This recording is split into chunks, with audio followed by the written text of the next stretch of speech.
자, 질문은 요게 경매가 나왔어요. 빌라인데요. 대지권 미등기 이런 말이 있어요. 질문 자체는 이렇습니다. 첫 번째 질문은 뭐였냐면 등기를 해야 되냐?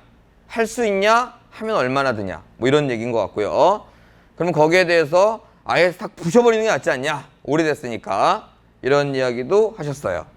자, 두 번째 질문은 얼마 써야 됩니까?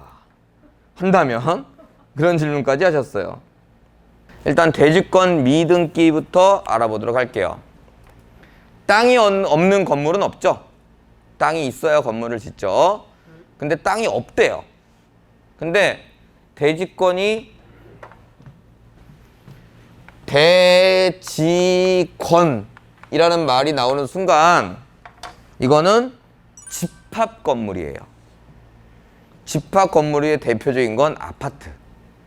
아파트 사신 분들 등기 한번 떼어보셨죠? 등기가 하나로 나와야 정상입니다.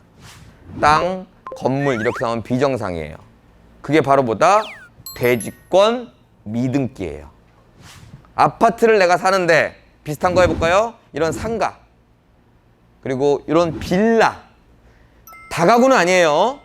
다가구 말 빌라, 옛날 말로 연립 이런 것들은 내가 내 집을 딱 쪘는데 하나로 나와야지 등기가 합쳐져서 땅 따로 건물 따로 나오면 대지권 미등기예요. 여기까지는 특별한 하자가 없습니다. 합치면 됩니다. 그런데 과연 합쳐지느냐? 여기서 이제 두 번째 문제가 발생됩니다. 자, 가장 대표적으로 잘 합쳐지는 거 바로 대기업에서 하는 미분양 아파트입니다. 뭐 레미안이야, 자이야 이런 데서 미분양 나면요, 이걸 다 분양해야 은행권을 다 갖거든요. 걔네들도 엄청난 부채를 가지고 사업을 하는 거니까 다 분양돼야 은행을 갚는데 일부밖에 분양이 안 되니까 못 갚는 거야 지금.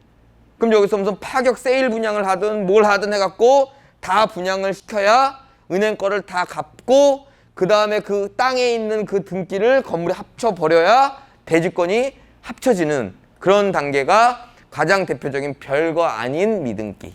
근데 이런 게 있죠. 처음엔 이렇게 허가를 냈는데 이렇게 완성이 됐어.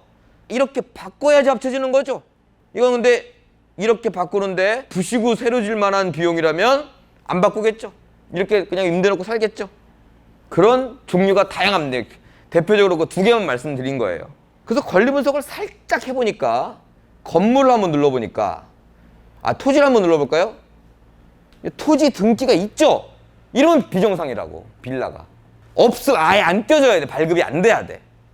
그럼 건물을 누르면 집합 건물이네. 이건 정상이에요. 그럼 여기에 토지가 다 들어가 있어야 되는데 토지가 따로 떼진다는 얘기야 지금. 조금 살짝 내려보니 여기서부터 기분이 별로 안 좋아요. 건축법상 사용 승인 받지 않은 건물이래.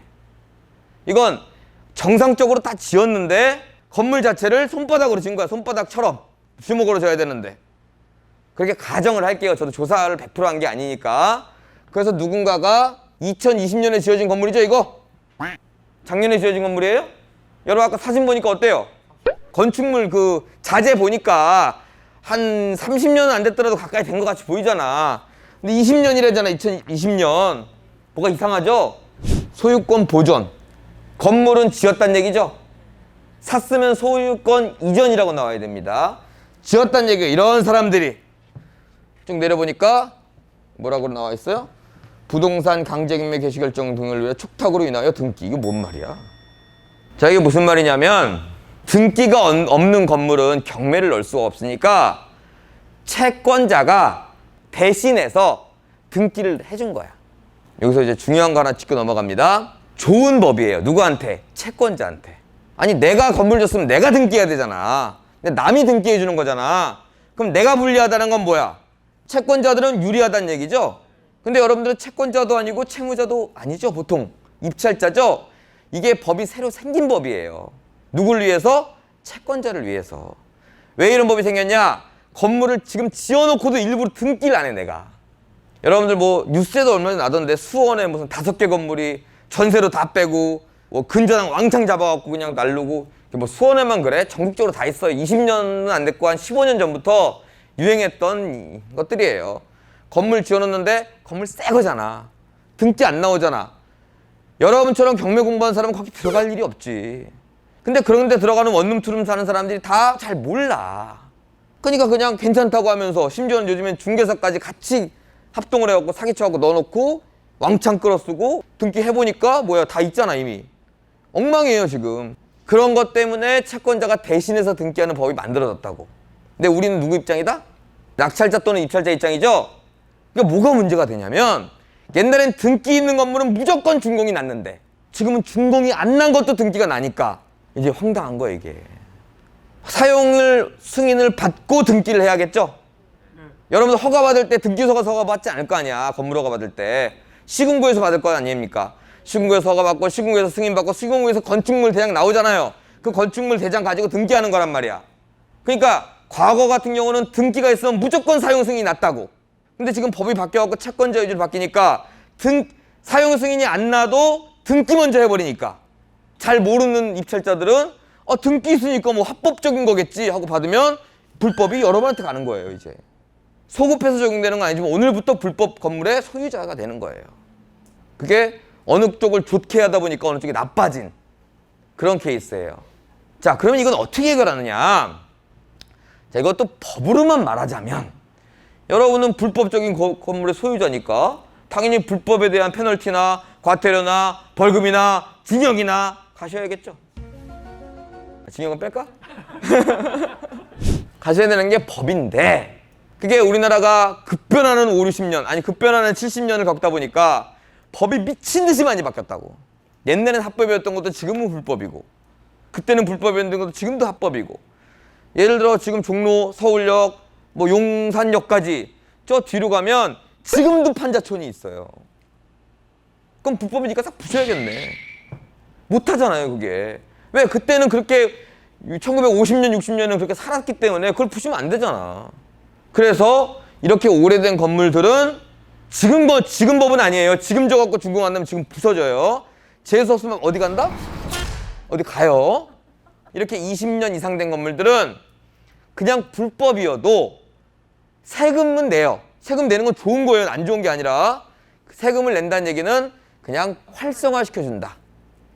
불법이지만 사용 승인은 받지 않았지만 그래 오래된 거니까 그때는 그런 게 많았으니까 이런 것도 있다. 이게 그렇다는 게 아니라 옛날에 어땠는지 아세요? 과태료 2번 내면 그냥 활성화. 그런 거 되게 꿀이었어요. 꿀. 왜? 3층 전원타라고 6층 줘버리는 거야. 그럼 임대료 많이 나올 거 아니야. 한 2번 맞아. 그리고 활성화. 이건 지금은 안 그래요. 지금 원상복구 할 때까지 과태료예요 지금은. 그러니까 지금 짓는 건물은 아니고 어떤 시군구냐 언제 지어졌느냐에 따라서 이거는 가치가 있을 수도 있고 없을 수도 있으나 이걸 부셔버리면 이제 그건 안 되겠죠. 부셔버리면 이제 지금 법에 맞춰갖고 줘야 될 거 아니에요. 그렇기 때문에 그거부터 확인해야 됩니다. 자, 그러면 구체적으로 가볼게요. 이건 불법 건축물이기 때문에요. 1년에 1억씩 원상복구 할 때까지 내셔야 됩니다. 그럼 입찰하기 곤란하죠? 이건 옛날에 과태료 다 낸 거기 때문에 건축물 대장이 안 나와도요. 그냥 사용하시면 돼요. 지금 앞으로 과태료는 뭐니 나올 거 없습니다. 지금 수준으로 그냥 분석하시면 되죠. 그럼 뭐다 이거는 맨날 수선만 해서 써야 돼요.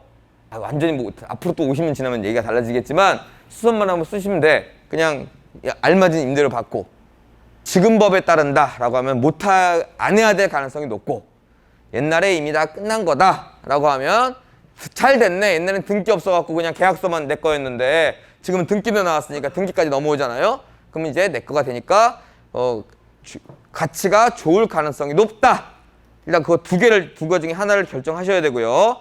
안 할 것 같으면 그냥 끝난 거고 할 것 같으면 그때부터 뭐 해야 돼? 아까 금액 적어달라고 그랬잖아. 질문을 순화할게요. 낙찰가를 알려주세요가 아니라 얼마 정도 입찰하면 좋을까요? 그러면 떨어져도 후회 안 하고 2등하고 차이 많이 나도 후회 안 하고 그건 바로 전제가 어떻게 된다? 활성화됐다. 첫 번째. 그리고 그 활성화된 거에 매매가나 임대료가 확실히 조사가 돼야 이번에 들어가냐 안 들어가냐 이런 것들이 나오게 되는 겁니다. 지금 볼까요? 지금 1억 4천에 70만 원 나온대요. 지금 금액은 얼마냐? 8억 7천이에요.